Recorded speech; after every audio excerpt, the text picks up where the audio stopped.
हम सब देख रहे हैं डायमेंशनल एनालिसिस। आज दूसरा भाग देखते हैं और 12th क्लास के लेवल पर जो भौतिक राशियां हैं उनका भी आज हम लोग देखेंगे।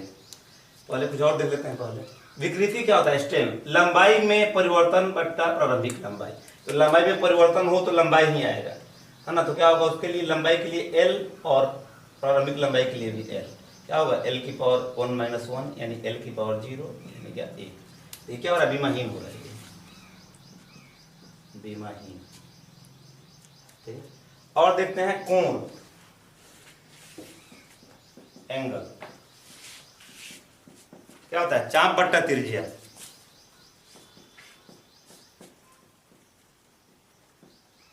चाप को भी लंबाई में मापेंगे और त्रिज्या को भी लंबाई में मापेंगे। L का पावर 0 हो जाएगा कट के, यानी कितना? 1। या विमाहीन के भी है।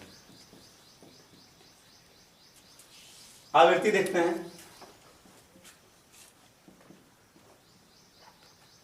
फ्रीक्वेंसी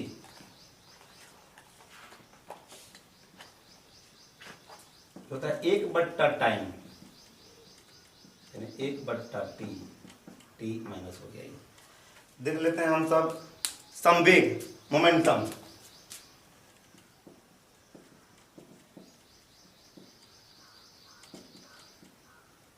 इसका क्या होता है फॉर्मूला? द्रव्यमान गुने वेग, द्रव्यमान गुने वेग, मास गुने वेलोसिटी। द्रव्यमान के लिए क्या होगा? m, वेलोसिटी के लिए होता है Lt की पावर -1, mLt की पावर -1। ये बीमीय सूत्र हो गया। अगर बीमा निकालें तो m की पावर क्या है? 1 है, L की पावर 1 है और t की पावर क्या है? -1 है ना। और देखते हैं कोणीय वेग। अगर ये संवेग का है तो आवेग का भी वही होगा। मिटाने वाला कहाँ है? जितना संवेग का होगा वही आवेग का होगा। देखते हैं कोणीय वेग।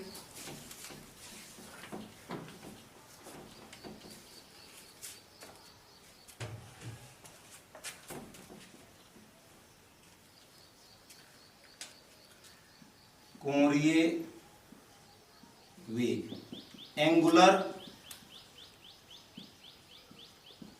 एंगुलर वेलोसिटी, ये होता है θ/t, कोण बट्टा क्या? समय। तो थीटा के लिए क्या होता है? विमाहीन है ये, क्योंकि थीटा का होगा चाप बट्टा त्रिज्या। अब बट्टा ये क्या? टाइम का क्या हो जाएगा? t। तो ये कट के क्या हो जाएंगे? 1/t यानी कि t की पावर -1। कुछ और देखते हैं आवेश के बारे में। विद्युत धारा क्या होता है? विद्युत धारा इलेक्ट्रिक करंट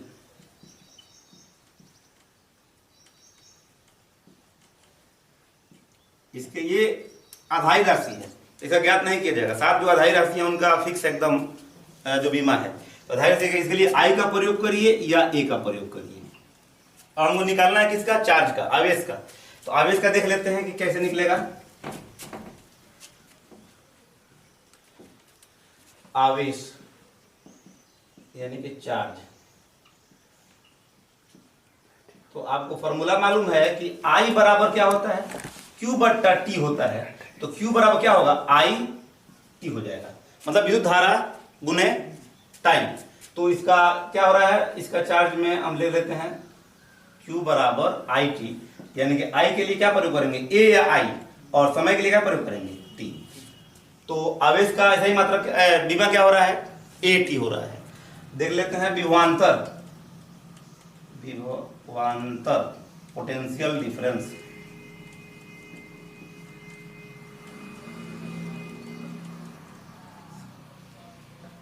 क्या होता है? इकाई आवेश को ले जाने में किया गया कार्य का परिमाण क्या कहलाता है? विभव कहलाता है। और यही निश्चित बिंदु के बीच में हो जाए तो विभवांतर कहलाता है। तो इकाई आवेश को ले जाने में किया गया कार्य, वर्क, है ना। तो वर्क, कार्य का क्या होगा बीमा? कार्य का बोलिए। कई बार होता है बल गुने विस्थापन। निकाल लीजिए। कार्य के लिए फोर्स गुने F गुने S। अब Q का अभी आया है कितना? AT। तो F का क्या होता है? जरा देख लो आप सब। F का होता है mLt की पावर -2। S के लिए क्या लगेगा? L। अब बट्टा क्या है? ये AT है। तो m आ रहा है कि नहीं, वीडियो में नहीं आ रही है, इधर देख लेते हैं तो इसको मिटा देते हैं। देखें तो क्या हो जाएगा, ये f का mLt⁻⁻2 और s के लिए विस्थापन है तो l का प्रयोग होगा और a और t रह गया। तो ये देखिए m अकेले है, ये l कितना l का स्क्वायर t⁻⁻2 और a ऊपर जाएगा तो क्या हो जाएगा a⁻⁻1। या ऐसे भी लिख सकते हैं हम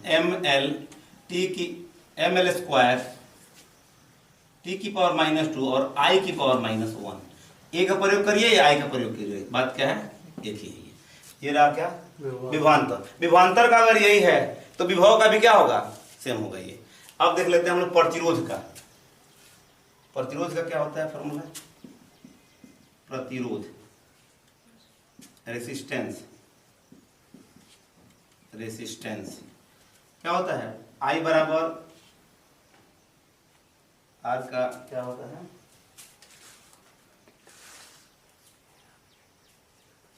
भी बट्टा आई, आर बराबर क्या होगा, भी बट्टा आई। तो भी का मान बोलिए, अभी आया है विभवांतर भी का यूनिट, विभा क्या आ रहा है देखिए ml का स्क्वायर t⁻⁻2 a⁻⁻1 और आई का क्या होगा ये a⁻⁻1। तो ml स्क्वायर t⁻⁻2 a ऊपर जाएगा तो क्या हो जाएगा -2 हो जाएगा। देखते हैं कुछ और को देखते हैं। और पृष्ठीय तनाव सरफेस टेंशन, बल बट्टा लंबाई। बल का होता है mLt⁻⁻2 और लंबाई का l, तो ये l से l क्या हो जाएगा कैंसिल, mt⁻⁻2 इसका हो जाएगा। देखते हैं गुरुत्वीय नियतांक, गुरुत्वाकर्षण नियतांक, गुरुत्वाकर्षण नियतांक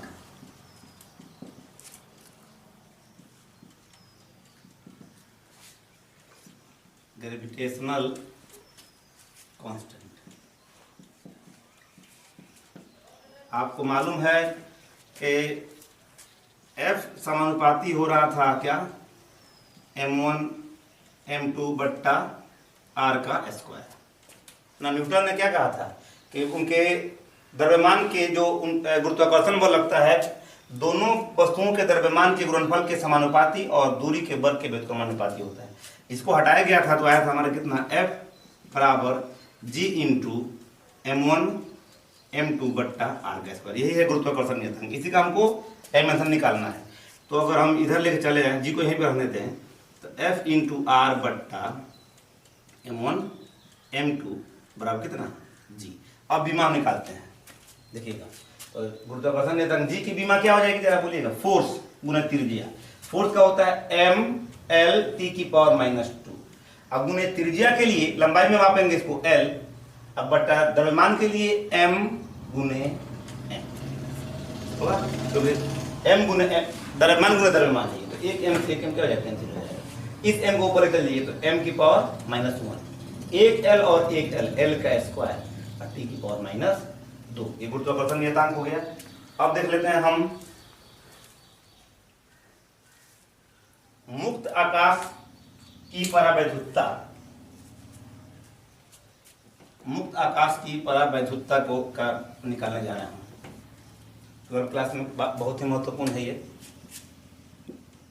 मुक्त आकाश की परावैद्युतता।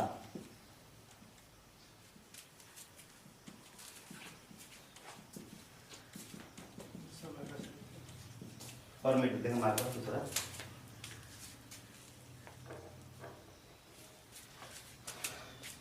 परमिटिविटी का निकालने जा रहे हैं हम लोग, इसको साइलेंट नोट लिखते हैं। देखिएगा इसका ऐसा यूनिट बीमा कैसे निकालेंगे। तो हमको मालूम है कि कूलाम के नियम से F बराबर 1/4 पाई epsilon not Q1 into Q2 बट्टा R का स्क्वायर। ध्यान से देखेंगे, हमको निकालना है किसका मान, इप्सिलॉन नॉट का मान निकालना है। तो ये चला जाएगा गुना में, तो हो जाएगा 4 पाई F R का स्क्वायर अब बट्टा Q1 इंटू Q2 बराबर इप्सिलॉन नॉट। 4 पाई क्या है, वैल्यू है, इसका क्या है, इसका क्या होगा, विमाहीन है ये, है ना। तो 4 पाई विमाहीन हो गया, 4 पाई विमाहीन है, इसको हटा दिए, विमाहीन। इप्सिलॉन नॉट बराबर हमको लिखना पड़ेगा एफ का, बल का, बल गुने त्रिज्या का स्क्वायर है, त्रिज्या का स्क्वायर, अब बट्टा आवेश गुने आवेश। तो बल का होता है m(L)(T⁻²) गुने त्रिज्या का r, त्रिज्या के लिए l, तो l का क्या होगा, लंबाई में स्क्वायर हो जाएगा ये। अब इसका क्या होता है, a(T) गुने a(T) या i(T) गुने i(T) भी हम लिख सकते हैं। तो देखते हैं जरा, m के बाद देखो थोड़ा ध्यान दीजिएगा, l और l², l का पावर 3, l का पावर 3, और t का स्क्वायर ऊपर में है, ये ऊपर जाएगा तो घटेगा, तो t का पावर -2 और 1 -3 और 1 -4, t की पावर -4 ml, और ये a और a क्या हो रहा है, नीचे में a² हो रहा है, यानी कि ml की पावर 3, t की पावर -4 और a ऊपर जाएगा तो a की पावर -2। ये है मुक्त आकाश की परावैद्युतता की बीमा। अब देख लेते हैं विद्युत क्षेत्र, विद्युत क्षेत्र इलेक्ट्रिक फील्ड का देखते हैं, विद्युत क्षेत्र इलेक्ट्रिक फील्ड,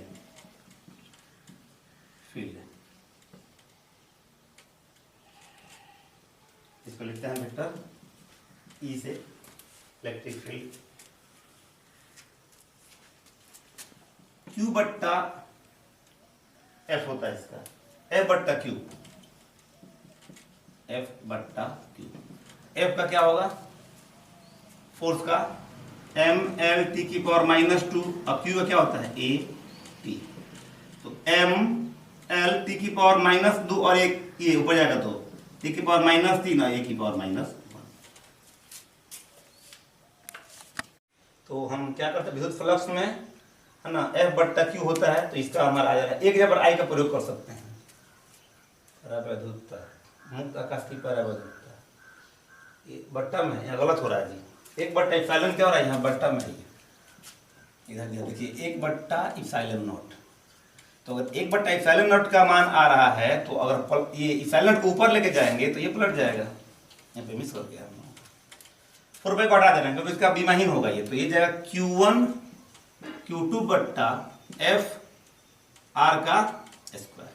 तो बोलिए, तो Q1 का वैल्यू, आवेश का की विमा क्या होती है, A(T) गुने A(T), और फोर्स का क्या होगा, mL(T⁻²), और त्रिज्या के लिए L का स्क्वायर है, तो स्क्वायर कर दीजिए, तो A² T का स्क्वायर ऊपर में A² T², और नीचे में हो गया m L की पावर 1, L की पावर 2, L की पावर 3, T की पावर -2। अगर इसको हम चेंज कर दें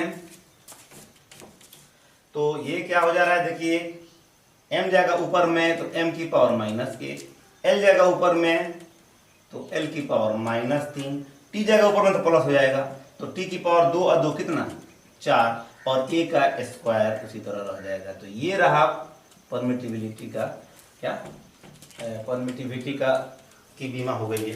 अब कुछ और देख लेते हैं हम लोग, देखते हैं विद्युत फ्लक्स, विद्युत फ्लक्स का, विद्युत फ्लक्स, इलेक्ट्रिक फ्लक्स, ये होता है वोल्ट मीटर, है ना, वोल्ट मीटर। तो वोल्ट का हम लोग का क्या आया हुआ था, वोल्ट का mL²T⁻⁻1, मार्कर नहीं दिख रहा है उनका,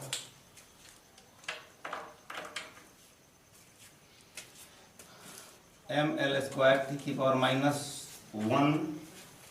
देखें मार्कर,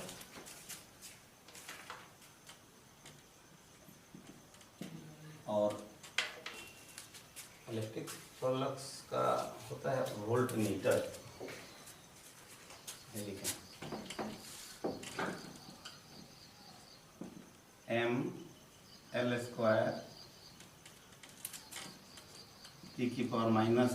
A⁻1, और मीटर क्या होगा L, हो जाएगा एम एल की पावर 3 टी की पावर -3 ए की पावर -1 ये आई की पावर -1। देखिए बल आघूर्ण तर्क तर्क बल आघूर्ण, देखो ये ठीक है, बल आघूर्ण टॉर्क, ये टॉर्क होता है बल गुने दूरी, बल गुने दूरी। बल का होगा एम एल टी की पावर -2 और दूरी के लिए एल, यानी एम एल स्क्वायर टी की पावर -2। और देख लेते हैं इलेक्ट्रिक डाइपोल, देख लेते हैं हम लोग विद्युत द्विध्रुव, विद्युत द्विध्रुव आघूर्ण, electric dipole moment, electric dipole moment, इसका व्यंजक भी हम लोग प्राप्त कराए हुए हैं 12 में, टॉर्क बराबर। तो इसका क्या होता है, दो आवेशों में से किसी एक आवेश का परिमाण और दोनों आवेशों के बीच की दूरी, यानी कि आवेश गुने दूरी, आवेश गुने दूरी, यानी कि आवेश का मतलब क्या होता है कूलाम, इसका होता है मीटर।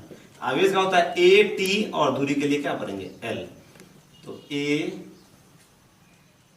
एल टी, चलिए एल टी और ए, ये रहा द्विध्रुव आघूर्ण का व्यंजक। इस तरह देखेंगे कुछ जो बाकी रह गए हैं, देख लीजिए सीधा इसको एल टी ए लिख लेंगे इसका। तो कुछ अन्य जो बाकी हैं वो नेक्स्ट वीडियो में देखेंगे, तब तक इसको ठीक से प्रैक्टिस करें, चैनल को सब्सक्राइब करिए।